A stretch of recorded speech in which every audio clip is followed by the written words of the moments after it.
안녕하세요. 대회 박태욱입니다. 자, 오늘은 기업 사냥꾼의 횡포와 패턴 공개 관련된 내용들을 좀 이야기를 해볼까 하는데요.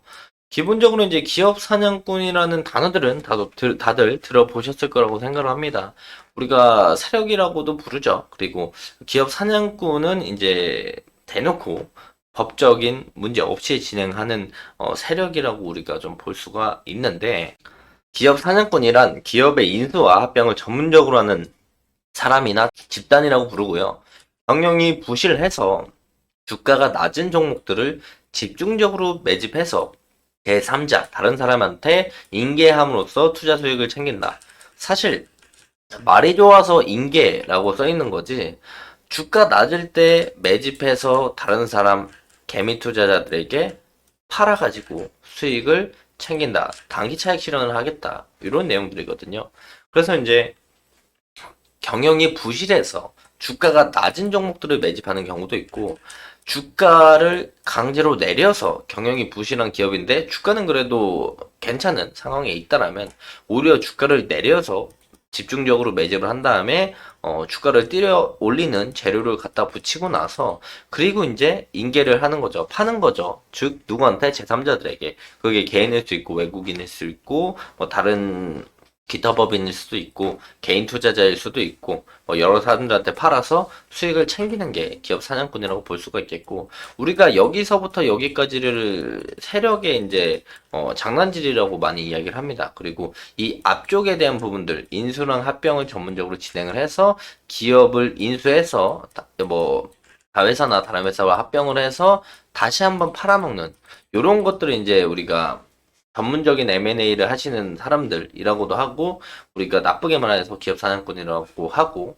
그 다른 쪽에서는 이제 세력의 장난질을 하는 것도 기업 사냥꾼이라고 많이 부르고 있습니다. 자, 그렇다면 이 기업 사냥꾼의 특징을 좀 말씀을 드릴까 합니다. 이렇게 한 6개 단계가 있는데, 전환사채 부분은 있는 경우도 있고 없는 경우들도 있습니다. 그래서 하나씩 좀 설명을 드리도록 하겠습니다. 기업 사냥꾼의 특징은 우선 대주주가 변경이 됩니다. 본인이 대주주 되는 경우가 있고, 뭐 대주주를 따로 앉혀놓고 본인들이 이제 유상증자랑 전환사채를 진행하는 경우도 있는데, 오늘 예시로 보여드릴 건 이제 대주주 변경, 그리고 무상감자, 유상증자, 전환사채, 뭐 재료로 주가를 띄우고 차익 실현하는 이 전형적인 패턴을 좀 드리려고 합니다. 하나하나씩 설명을 드릴 건데, 우선 무상감자가 뭔지 알아야 되겠죠. 무상감자는, 자, 무상으로 주식을 감자하는 것이다. 즉, 주식을 보유한 사람이 어떤 보상도 받지 못한 채 결정된 감자 비율만큼 주식수를 잃게 되는 것이라고 적혀 있는데, 무상감자는 결손금으로 인해서 이익 배당을 할 수 없거나 주가 하락의 우려로 신주 발행이 불가능할 경우에 시행이 된다. 이는 자본금을 감소시키고 기업의 자산은 감소시키지 않아서 자본 총액에는 변동이 없지만, 무상감자는 이미 납입된 주식액 중 일부의 주주 손실로 처리를 해서 삭제를 하고, 나머지 금액은 주식액으로 하는 방법과 여러 개의 주식을 합쳐서 그보다 더 적은 주식 수로 바꾸는 방법들이 있다. 그래서 대부분 무상감자를 진행한다라고 한다면 우리가 몇 대 몇 이렇게 얘기를 많이 합니다. 뭐 무상감자 5대1 이런 식으로 진행을 한다고 하면 어떻게 진행이 되냐면, 내가 이제 A라는 회사의 주식을 500개를 들고 있습니다. 근데 무상감자를 5대1로 진행을 하면 아무 이유 없이 보상 없이 내 주식이 100개로 줄어버리는 거예요. 이런 걸 이제 무상감자라고 하고 있고요. 그리고 해당 무상감자는 주식 수를 줄이는 이런 무상감자가 있고, 그리고 액면가 감액 방식의 무상감자가 있는데, 액면가 감액의 무상감자는 액면가를 줄이는 거예요. 한 주당 발행가를 액면가를 500원으로 대부분 잡거든요. 이걸 이제 100원으로 줄이면서 액면가를 줄여서 이제 자본금을 줄이고 낮춰서 재무의 건전성을 좀, 그나마 안 좋은 재무를 이제 자본 잠식을 좀 피하고 건전성을 좀 높이는 그런 방식인데, 결국엔 무상감자는 주주한테 좋은 게 하나도 없습니다. 하나도 없음에도 불구하고 왜 하냐? 재무 개선이라는 명분 하에 진행을 하는 거고, 이 부분들로 인해서 무상감자 하는 회사들은 욕을 엄청나게 많이 먹죠. 그래서 예시를 가져왔는데, 지금 보시는 예시는 감자 전과 감자 후 요 내용들이에요. 어떻게 감자 비율이 95대 1이거든요.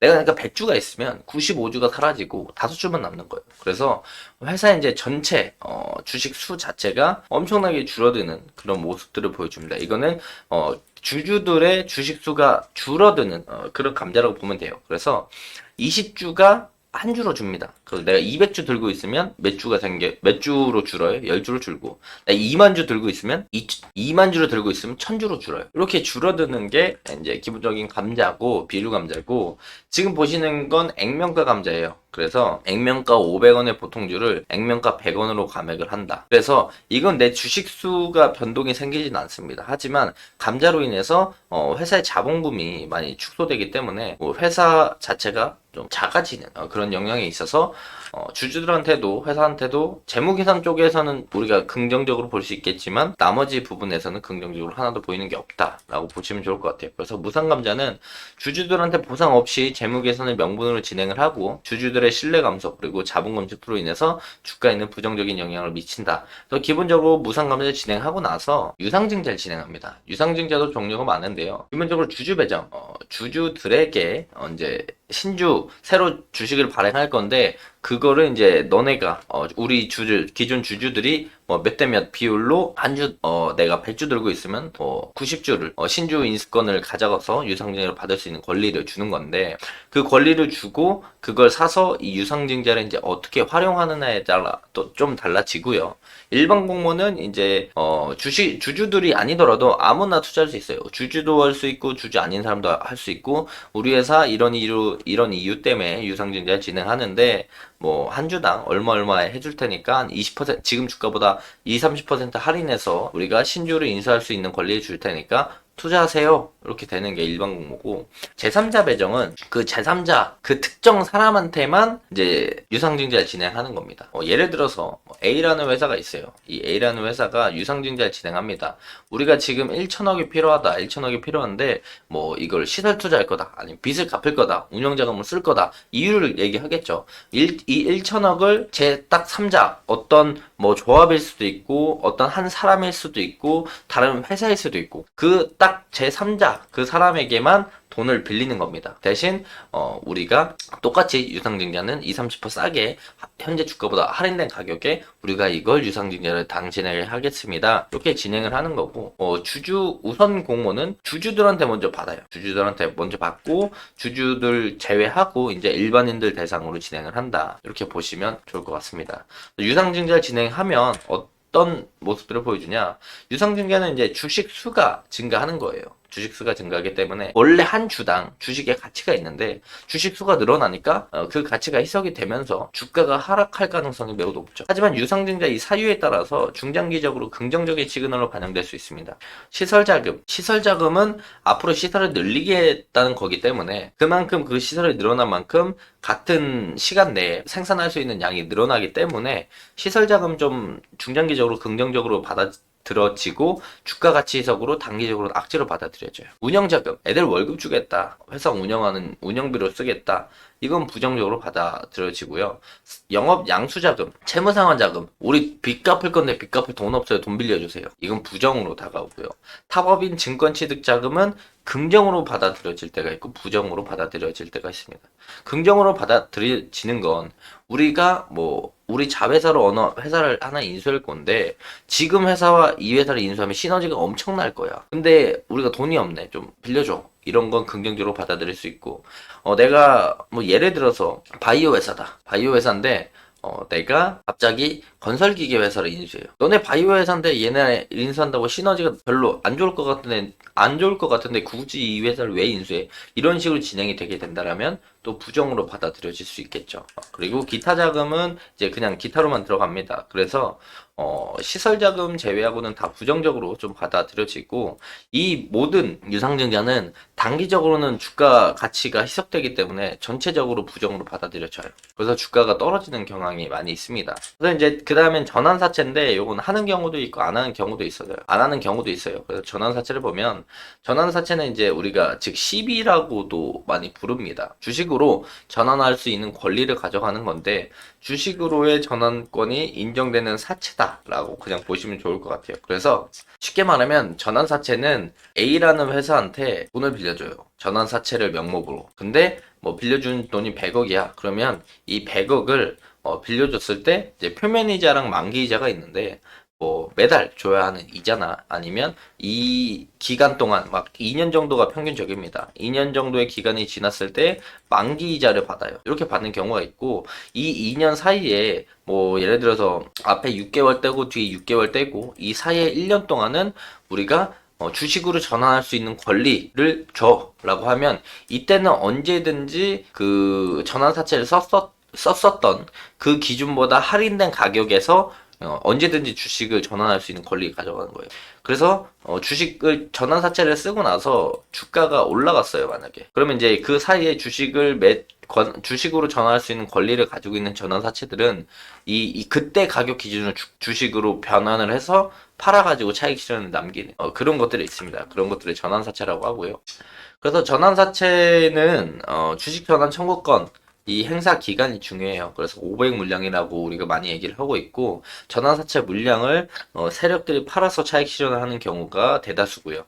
다른 전환사채를 만기 전에 취득을 해서 전환가액을 내려놓고 그 다음에 이제 주가를 올린 다음에 차익 실현을 하는 경우들도 있고 여러 가지 경우들이 있습니다. 그래서 각 종목마다 그 뒤에 이제 테마성 재료를 이용해서 주가를 올리고 나서 전환사채의 물량을 팔거나 유상증자의 물량을 팔면서 차익 실현을 남기는 방법들이 보편적으로 진행되는 방법이고요. 순서대로 보면은 감자를 진행하면서 주식 주가를 떨어뜨립니다. 그리고 나서 추후에 주가를 올릴 때 주식수를 많이 줄여놨기 때문에 좀 더 쉽게 올릴 수 있는 방법 중에 하나고요. 그 다음에 유상증자를 진행하면서 주가가 올라가는 경우도 있고 내려가는 경우도 있지만 상승을 하더라도 결국에는 조정이 나와서 하락을 합니다. 결국에 유상증자까지 해서 주가 해석이 진행이 되면서 주가가 떨어지고요.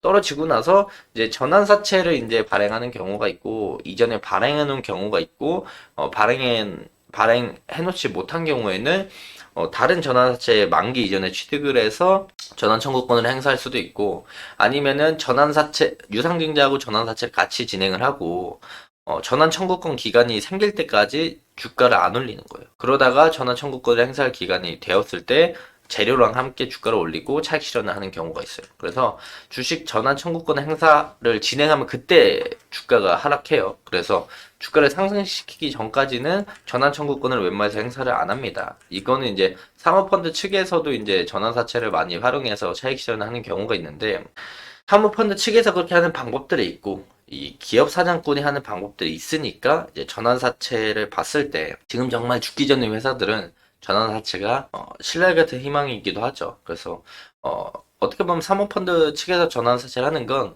그 회사에 투자를 하게 되는 거고요. 기업 사냥꾼이 하는 건 똑같은 방법이긴 하지만 조금 더 본인이 대주주일 확률이 높기 때문에 그 재료를 가지고 주가를 올리는 경우가 있어서 강제로 본인이 올리고 차익 실현하는 경우들이 있으니까 이런 스탠스로 많이 흘러간다라고 보시면 좋을 것 같습니다. 자, 그래서 우리가 예시 종목을 짧게 두 개만 보도록 하겠습니다. 뭐 내용들 공지랑 같이 보면 너무 길어지니까 종목만 좀 보도록 할게요. 자, 휴림 네트워크스라는 종목인데요. 휴림 네트워크스가 여기 보시면은 무상감자를 95% 진행을 합니다. 95% 무상감자를 하고 주가가 떨어지는 모습들을 보여주죠. 떨어지는 모습들을 보여주고 나서 이 사이에 어떤 걸 진행하냐면 유상증자를 또 진행하고 전환사채를 또 발행하는 수법들을 써요. 그래서 휴림 네트워크스를 2024년 5월 달부터 공시를 보시면 아실 수가 있어요. 그래서 주가를 이렇게 떨어뜨려 놓고 감자로 인해 주가 떨어뜨려 놓고 제3자 배정으로 유증해서 물량 뺏어오고 주가 끌어올려서 여기서 팔아먹는 거죠. 이런 식의 이제 세력들이 차익 실현을 많이 하고 다른 종목을 보면은 이 종목도 동일합니다. 이게 경남제약의 종목인데 경남제약이 나쁜 회사는 아니에요. 좋은 회사인데 그 대주주가 항상 이런 식으로 이용해 먹어서가 문제인 거지. 대주주가 이제 경남제약은 5월 달에 변경이 됐습니다. 변경이 되면서 주가가 올랐고, 그리고 나서 조정을 받고 나서 감자를 진행해요. 얘는 액면가의 감자를 진행을 하고 나서 주가가 떨어지고, 유증에 대한 내용들 때문에 주가가 오릅니다. 그리고 나서 조정을 받고, 유증 권리락이 진행이 되고, 주가를 또 빼요. 그리고 유상증자가 이제 신주 상장을 하고 나서 주가를 끌어올리면서 유상증자 물량도 털 수 있고, 그리고 전환 청구권을 여기서 행사를 하거든요. 경남제약에 대한 사모펀드. 경남제약 대주주의 위에 있는 대주주가 전환 청구권을 여기서 행사하면서 물량을 터는 그런 모습들을 보여줍니다. 그래서 전형적으로 내가 들고 있는 종목이나 내가 관심 있게 보는 종목들이 제일 최근에 감자가 진행이 됐고 권리락이 있고 유상증자가 있다. 웬만한 종목들은 기업 사냥꾼이 이제 시세 차익을 노리기 위해서 진행하는 종목들이니까 이런 종목들은 신규 진입을 생각하시면 조금 피해가는 방법들을 생각하시는 게 좋지 않을까 말씀을 드릴 수가 있겠고요. 만약에 이제 기본적으로 무상감자를 하는 회사가 있다라면 기본적으로 좀 피하시는 게 좋을 것 같습니다. 기본적으로 좀 피하시고 주가가 이렇게 하락하는 모습이나 계속 바닥에서 기어다니는 모습들을 보여주는 종목들도 웬만해선 피하시는 게 좋아요. 좀 네트워크도 보면은 차트 이렇게 보면은 바닥에서 기어다니죠. 바닥에서 기어다니는 이런 종목들은 대부분 기업 사냥꾼들의 타겟이 될 가능성이 높기 때문에 이런 부분들을 좀 참고하시면서 매매를 하시면 좋을 것 같다라고 말씀을 드릴 수가 있겠고, 금일 영상은 여기서 좀 마무리하도록 하겠습니다. 자, 해당 영상은 제 개인적인 견해가 많이 담겨 있기 때문에 투자자분들의 주관적인 생각 그리고 제가 말씀드린 해당 내용들을 토대로 현명한 선택을 하시면 좋을 것 같습니다. 자, 금일도 영상 끝까지 시청해 주셔서 감사합니다.